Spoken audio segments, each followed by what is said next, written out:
आता दुसरा पक्ष भाजपच आहे.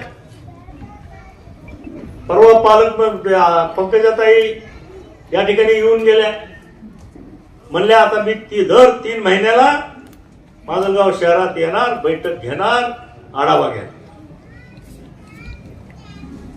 ताई साहेब, तुम्ही 5 वर्ष पालकमंत्री होते. किती वेळा आला तो माजलगाव? किती वेळा? त्या 5 वर्षात एखादी बैठक घेतली का माजलगावसाठी? आणि आता कुठल्या तोंडानं तुम्ही सांगताय की मी 3 महिन्यांनी येणार? अरे मागच्या तुमच्या काळावधीत 3 महिन्यांनी तुम्ही परळीला गेला असतात तर परत जिंकला असतात. तिथंही तुम्ही गेला नाही.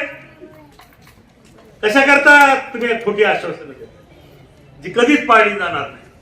आणि म्हणून मला आपल्याला या ठिकाणी हात जोडून कळकळीची विनंती करायची की ही तुमच्या शहराच्या भवितव्याची निवडणूक, ज्याच्या माध्यमातून या शहराचा विकास होणार आहे त्या संस्थेची निवडणूक आहे.